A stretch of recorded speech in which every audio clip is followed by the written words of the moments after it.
Notre Dieu, à nous les Africains, t'a donné un cerveau. Il t'a dit, je t'ai donné un cerveau. Ce cerveau-là est l'ordinateur le plus puissant de tout l'univers. Cet ordinateur est capable d'inventer, de créer plein de choses. Et en plus de ça, je t'ai donné une nature. Dans cette nature, tu as tout. Si tu comprends les principes de fonctionnement de cette nature, si tu comprends les lois qui sont dedans, tu peux inventer plein de choses qui te permettront d'avoir ce que tu veux. Ça te donnera le pouvoir. Si tu comprends comment un oiseau vole, par exemple, tu peux créer toi-même un appareil qui vole, qui te permet d'avoir le pouvoir de voyager plus vite et plus loin que tu ne peux pas le faire, que tu ne peux le faire avec tes pieds. Je te donne toute une nature, je te donne un cerveau, et toi tu viens encore te mettre à genoux devant moi pour me prier que je te donne des trucs encore. Ça veut dire quoi ça? Ton cerveau ne te suffit pas? Arrêtez ce comportement de larbinisme, ce comportement de fainéant qui consiste à aller s'agenouiller auprès d'un Dieu qui t'a déjà tout donné. Sinon vous allez rester des esclaves des autres peuples qui ont choisi de faire travailler leur cerveau. Tu vois des Chinois en train de s'agenouiller, demander à leur Dieu des trucs. Les Chinois ont compris qu'ils ont des cerveaux et ils ont les mains pour travailler. Ils ont pris leur cerveau, ils ont réfléchi et ils prennent leurs mains, ils travaillent. Ils sont tous dans des usines en train de travailler. Vous êtes dans des églises des saints des derniers jours en train de donner de l'argent à des Américains qui ont construit une banque, des gigantesques banques. Une église qui construit ses propres banques pour cacher son argent. 300 milliards de dollars. Et vous participez à leur donner encore plus. 300 milliards de dollars, ça ne suffit pas. Vous donnez encore plus d'argent. Et dans ton église des saints des derniers jours, il est dit qu'à l'intérieur que chez les Mormons, il faut donner la dîme obligatoirement.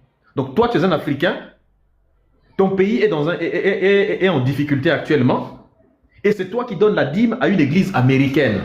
Ils n'ont pas assez d'argent, les Américains?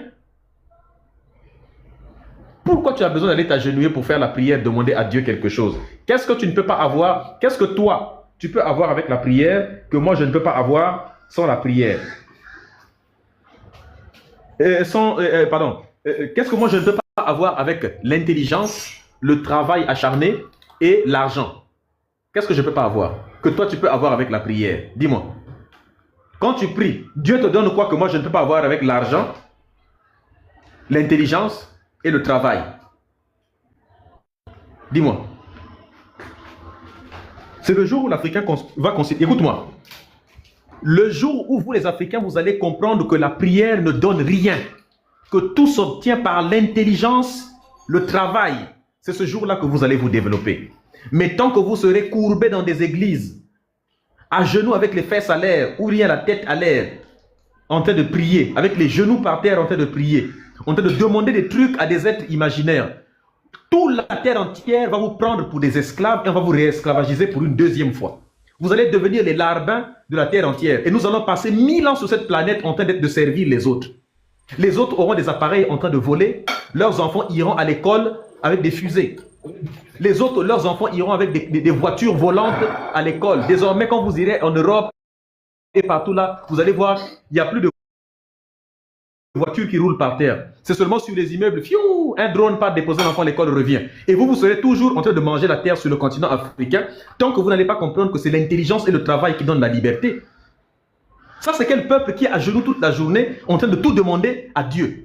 Vous cherchez toujours des solutions miraculeuses, des solutions surnaturelles. Mais tout ce qui est naturel, pourquoi vous êtes incapable de trouver des solutions naturelles à des problèmes? Vous voulez des solutions naturelles à des problèmes naturels, des solutions surnaturelles à des problèmes naturels. Pourquoi vous cherchez des solutions surnaturelles à des problèmes naturels? Des problèmes créés par des êtres humains. Vous avez des cerveaux, vous êtes capable de trouver des solutions, mais vous partez demander quand même la solution. Ça veut dire que vous ne voulez pas faire travailler vos cerveaux. Mais si vous ne voulez pas faire travailler vos cerveaux, vous condamnez toute la génération de vos enfants à venir et la vôtre même à vivre dans le larbinisme. Or, c'est ce larbinisme-là qui est en train de nous retarder. Sortez de vos églises et de vos mosquées, rentrez dans les usines. Allez travailler. Vous avez plus d'usines, vous avez plus de mosquées et d'églises que d'usines. Vous avez plus de mosquées et d'usines que d'écoles. Ça vous sert à quoi depuis que vous avez des mosquées et des églises? Vous avez déjà inventé quoi dedans? Quelle théorie scientifique est sortie des écoles coraniques, des écoles catholiques, des églises évangélistes? Qu'est-ce qui est sorti à l'intérieur là-bas? Quelle théorie scientifique? Quel appareil a été inventé dans ces écoles? Quelle théorie sociologique? Vous avez pondu quoi dont l'humanité puisse être fière?